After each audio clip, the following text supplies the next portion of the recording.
Galeazzi fracture, dislocation.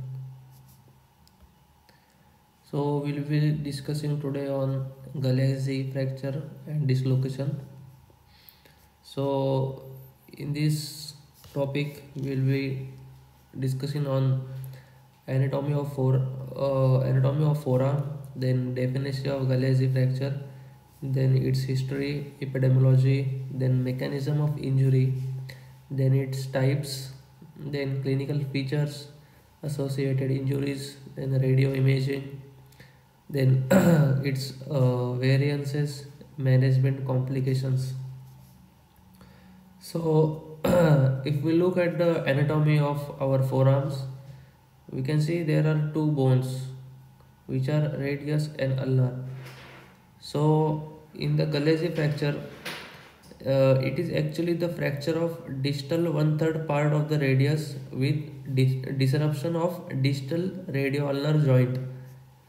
So the dislocation here is usually dorsal.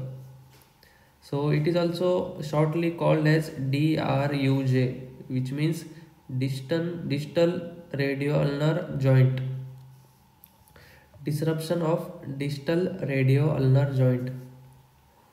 So in the compartments we can see the muscles, which muscles and nerves which are in the forearms. So in the superficial compartment we can see the flexors, then pronators, then median and ulnar nerve. In dorsal we can see extensors and abductors, and in mobile word compartment we can see brachioradialis and extensor carpi radialis. So the definition of Galeazzi fracture. So it is actually Galeazzi fracture is a fracture of distal one third of radius with disruption of distal radio-ulnar joint, which means DRUJ. This dislocation is usually dorsal. So we can see here, as the definition is there, the combination of the fractures of distal or middle third or of the shaft of the radius and dislocation of distal radio-ulnar joint. Counterpart of the Montague fracture dislocation. This is also known as reverse Montague fracture. We can see the differences between Galeazzi and Montague in the few next slides. So as you know, Galeazzi was the name of a man. His name was Riccardo Galeazzi. In 1866 to he lived 1866 to 1952. He was an Italian surgeon in Milan. He was reported on his experience with 18 fractures with the above described pattern. So this is the history, as you can see. So in epidemiology, this Galeazzi fracture often occurs mostly in males, and 7% of all the forearm fractures are respective to this fracture. So in mechanism of injury, so this if we see at Galeazzi fracture, this fracture is always located above the proximal border of pronator quadratus. So the pronator quadratus is a muscle, and the pronator quadratus rotates the distal fragment towards the ulna and pulls it proximally. We usually fix the fractured radius and then we evaluate disruption of radio-ulnar joint for instability after we fix the distal radius. So in this diagram we can see the axial load transmission, and here we can also see normal load transmission and pathological. In pathological we can see Galeazzi and Montague. We can see the difference between these two. So the types of Galeazzi fractures. So the type 1 involves apex volar. So we have seen the muscles which were included in the volar region. So this apex volar is caused by axial loading of the forearm in supination and dorsal displacement of radius and volar dislocation of distal ulna. In type 2, it is of course apex dorsal. Fractures are caused by axial loading of forearms in pronation, anterior displacement of radius and dorsal dislocation of distal ulna. So the clinical features are so obviously we will see the history. Then the symptoms in any fracture is always pain, swelling in forearms and wrist. Then pain while rotation of forearm. Then the signs are prominence of tenderness over the lower end of ulna. So we have to evaluate for compartment syndrome. So the associated injuries can be ulnar styloid fracture, then anterior interosseous nerve palsy, then TFCC injury, then disruption of radio-ulnar joint instability. So here is an example of anterior interosseous nerve palsy. So here we can see that the normal hand when we pinch, when we try to touch the tip of our first finger and thumb, we can see the formation of approx circle, but in this syndrome we can see the abnormality in which due to paresis of flexure digitorum profundus and flexure pollicis longus, there is no prominent circular form between first finger and the thumb. So this is the TFCC injury, which is a triangular fibrocartilage complex. This can also be the associated injury. So this is DRUJ instability, distal radio ulnar joint instability. So this is the test to check the instability of the radio ulnar joint, distal joint. So these are the clinical tests for the DRUJ. So when we talk about Galeazzi fracture, we usually fix the fractured radius and then evaluate distal radio ulnar joint for instability after we fix the distal radius. If you have instability, make sure that the joint is reduced, then you will do percutaneous fixation of that joint. If you don't have instability, you will do nothing, or maybe you can give a long arm splint in supination if you think the patient needs the splint.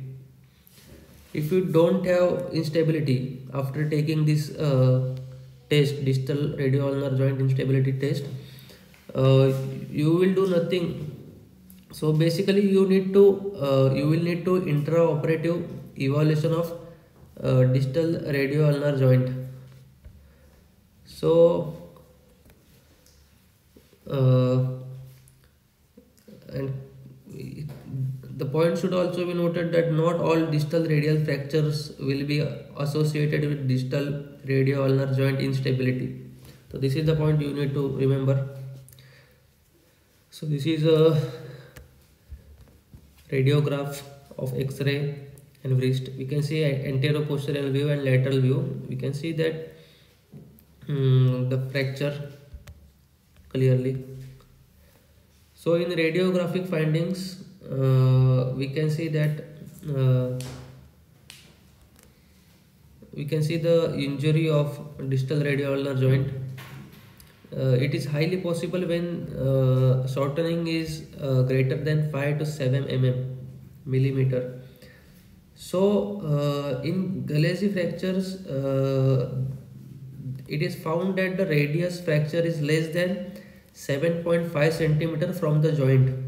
Then the distal radio ulnar joint can be unstable.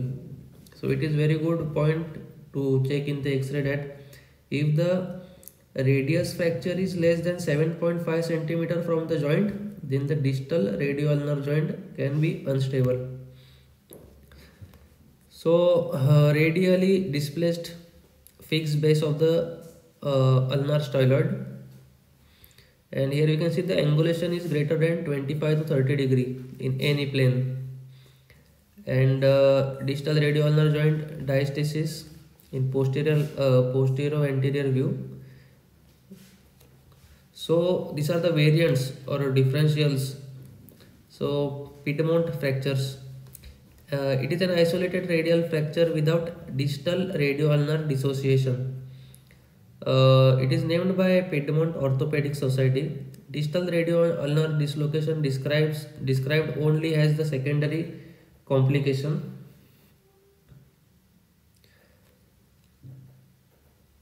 Occurring following a direct blow to dorsal-radial aspect of the forearm.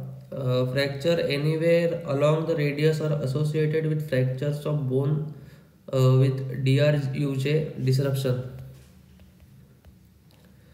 So here we can see the difference between Monteggia and Galeazzi fracture. So basically we can see that in Monteggia fracture we can keep in mind that the fracture is of proximal third, and in Galeazzi we can see it is distal one third. So it is the key to remember the difference between these two. So the management. uh, Before management, we can also take note that the closer the fracture of the radius is to the joint, the more likely that the distal radio ulnar joint is involved. And we need to work diligently to find the problem and address this. The problem can be instability of DRUJ. So, how do you know that the distal radio ulnar joint is unstable? So in this case we can find an ulnar styloid fracture, or we can find that the radius is short, about 5 millimeter or more.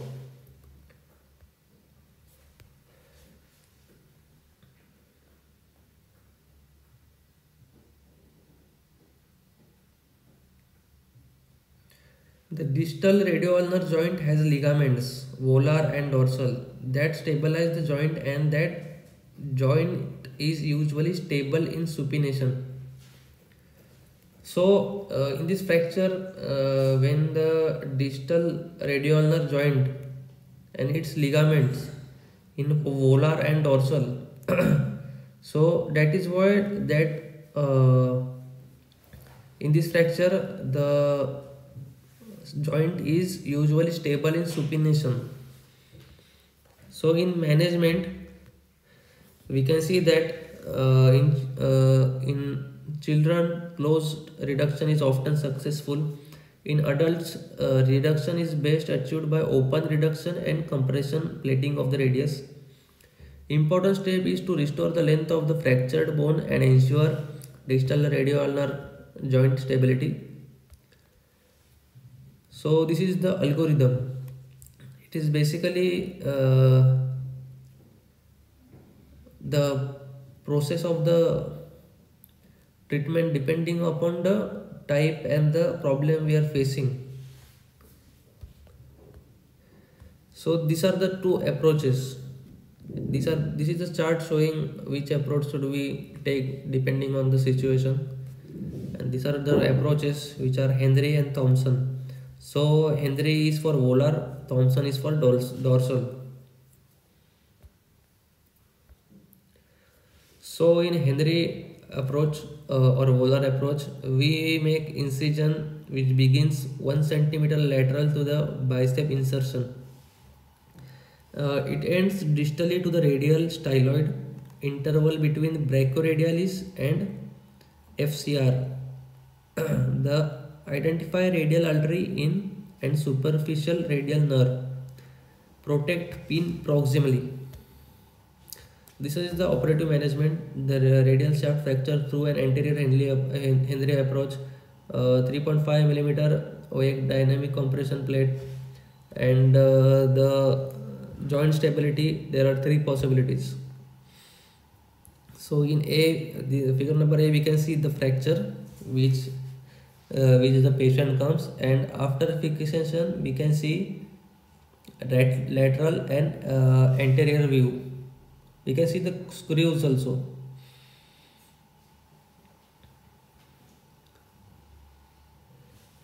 So post-operative care. Before talking about this, we can also get more information on the treatment. So we can the treatment includes anatomic reduction and fixation. So we will talk about this anatomic reduction and fixation of the radius with volar plate.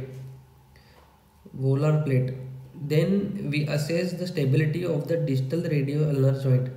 So where is the bone, where the fracture is, we join that bone with a plate, and then we assess the stability of the distal radioulnar joint. If it is stable or not, we check it after fixation. So after fixation, if the distal radial ulnar joint remains unstable, supination of the wrist may reduce that joint. If not, either a closed reduction or open reduction with pinning of the joint is done. We have to always check the distal radioulnar joint and its stability or instability. If after anatomic restoration, the plate fixation of the radius, the distal radioulnar joint remains irreducible, then the structure that is most likely obstructing the reduction is extensor carpi ulnaris. So this is also one important thing to keep in mind after anatomic restoration and plate fixation of the radius. If the distal radioulnar joint remains irreducible, then the obstruction is due to extensor carpi ulnaris muscle extensor carpi ulnaris. So in treatment, we have to also keep in the mind that it is imperative to recognize the problem of Galeazzi fracture, which is distal radioulnar joint injury. The treatment of the problem acutely is better than late reconstruction. When we fix the radius, we have to make sure that the radial bow is restored.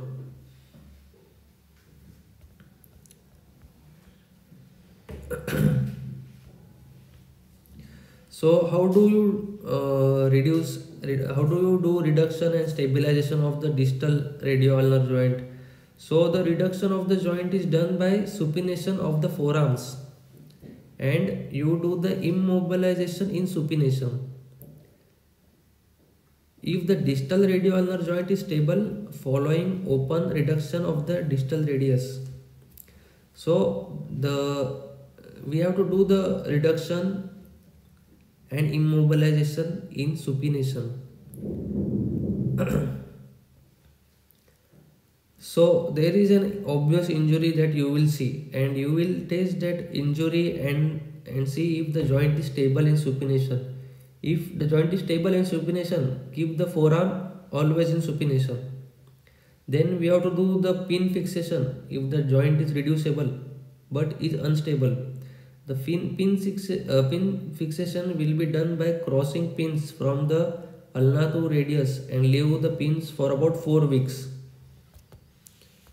So this was the part of the treatment. So in post-operative case, we can see that we have to keep the pins at least for 4 weeks, and then we have to check neurological and vascular status. Then we have to immobilize the forearms in supination. That was in part of treatment. So post-operative complications can be non-union, malunion, infection, refracture following plate removal, posterior interosseous nerve injury, then instability of distal radioulnar joint.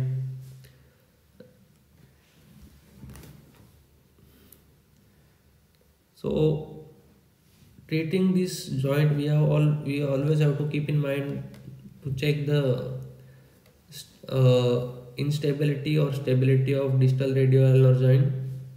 We have to check for any obstruction, Usually it can be muscle obstruction. So that's it. Thank you.